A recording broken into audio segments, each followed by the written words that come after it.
हरे कृष्ण. श्रीमद भगवद गीता जशी आहे तशी, अध्याय 12वा. अध्यायाचं नाव आहे भक्ती योग. 18-19 एकत्र श्लोक आहे. त्याचं तात्पर्य वाचायला सुरू करणार त्याआधी श्रील प्रभुपादांना प्रार्थना करूया. हे श्रील प्रभुपाद, आम्ही भगवद्गीता हा ग्रंथ वाचून समजून घेण्याचा प्रयत्न करीत आहोत. त्यासाठी आम्हाला आशीर्वाद द्या. धन्यवाद प्रभुपाद. तात्पर्य: भक्त सदैव कुसंगापासून मुक्त असतो. तर कुसंग म्हणजे काय? तर वाईट बघणे, वाईट ऐकणे, अयोग्य कार्य करणारे असे जे लोक आहेत त्यांचा संग घेणं म्हणजे कुसंग घेणं होय. अशा लोकांशी आपल्या विचारांचं आदान प्रदान करणं अत्यंत धोकादायक असतं. आणि अशा लोकांचा जर आपण संग केला तर आपले सगळे जे आचार विचार, चांगलं आचरण आहे, वागणं आहे, त्या सगळ्यांवर परिणाम होतो. आणि श्रील प्रभुपाद म्हणून इथे सुरुवातीलाच म्हणता आहेत, भक्त सदैव कुसंगापासून मुक्त असतो. तर सदैव म्हटलं आहे. तर सदैव म्हटलं आहे म्हणजे सदाएव, नेहमी प्रयत्नपूर्वक भक्त आहे तो कुसंगापासून स्वतःला मुक्त ठेवतो. माझ्यासाठी काय योग्य आहे हा विवेक जागृत होण्यासाठी बराच काळ जावा लागतो. तर विवेक म्हणजे काय? सत असत विवेक बुद्धी. काय चांगलं आहे सत, काय वाईट आहे असत, यात विवेक फरक करण्याची बुद्धी जागृत होण्यासाठी बराच काळ व्यक्तीला जावा लागतो. तर भक्तीच्या सुरुवातीला आपली श्रद्धा आहे ती कोमल असते, कमकुवत असते.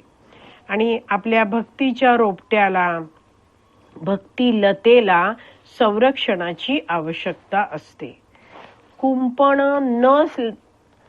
कुंपण नसलेली जी रोपटी असतात ती बकऱ्यांद्वारे खाल्ली जातात आणि म्हणून रोपट्यांना कुंपण हे घालणं आवश्यक असतं. तर भक्त संघाच्या कुंपणात, भक्त संघाच्या संरक्षणात राहून आपण भक्ती करत आपल्या भक्तिलतेचा सांभाळ, संरक्षण केलं पाहिजे. आपण कोणाकडून ऐकतोय याची सुद्धा आपण काळजी घेतली पाहिजे. का बरं? कारण मंदिरात सुद्धा असताना अनेक सारे तिथे लोक येत असतात. मंदिरात केवळ आपण भक्तांनाच भेटतो असं नाही, अनेक लोक आहेत ते तिथे येतात, बसतात आणि बोलतात. तर आपण कोणाकडून ऐकतोय ह्याचीही काळजी घ्यायला पाहिजे. कारण वृंदावनात घडलेला एक प्रसंग एका भक्ताने सांगितला की एक नवीनच भक्त मंदिरात यायला लागला होता आणि तो रोज येऊन मंदिरात जप करायचा. तर एक व्यक्ती त्याला मंदिरात भेटली जी या मंदिरातली भक्त नव्हती, बाहेरचा व्यक्ती होता. पण नवीन भक्ताला काय माहिती की हे कोण आहेत, कुठले आहेत. मात्र त्यांनी जे काही त्या व्यक्तीकडून ऐकलं ते वरिष्ठांना, ओळखीच्या भक्तांना येऊन सांगितलं आणि ते किती अयोग्य होतं ते त्यांना नंतर कळलं. तर ही जी बाहेरची व्यक्ती होती ती त्या नवीन भक्ताला म्हणाली की तू आता भक्ती करतोयस ना, तर भगवद्गीता वगैरे आता तू 10 वर्ष तरी वाचू नकोस. मोठे मोठे जे ग्रंथ आहेत ना ते वाचायला लाग तू. भगवद्गीता वाचायची काही गरज नाही. तर ऐकणारा भक्त आहे तो गोंधळून गेला होता. तर आपण लक्षात ठेवायचंय की आपण कुणाकडून ऐकतो आहे तर आपण अधिकृत गुरु शिष्य परंपरेतील भक्तांकडूनच उपदेश प्राप्त करायचे आहेत. नाहीतर आपले जे भक्ती करण्याचे विचार आहेत ते आपल्या मनातून कधी कमी होतील, कधी गायब होतील हे आपल्याला सुद्धा समजणार नाही.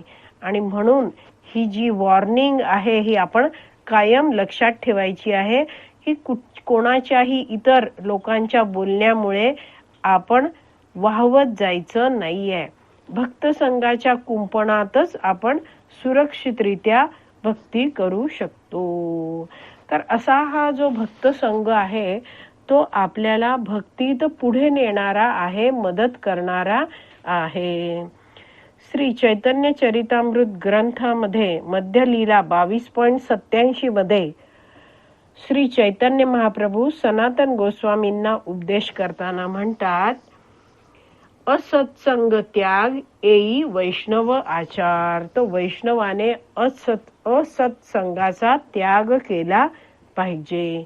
कारण असा जर आपण भक्तांचा, भगवंतांचा द्वेष करणाऱ्या लोकांचा संग घेतला, भोगी लोकांचा संग घेतला, तर आपल्यातले जे काही चांगले गुण आहेत ते सुद्धा नष्ट होऊन जातात. आणि म्हणून आपण कुणाचा संग घेतो आहोत, कुणाशी बोलतो आहोत, कुणाकडे आपलं मन मोकळं करतो आहोत, याबद्दल काळजी बाळगली पाहिजे. आणि म्हणून श्रील प्रभुपाद तात्पर्यात सुरुवातीला समजवतायत की भक्त सदैव कुसंगापासून मुक्त असतो. आज आपली विराम द्यायची वेळ झाली आहे. आज आपण इथेच विराम देऊया.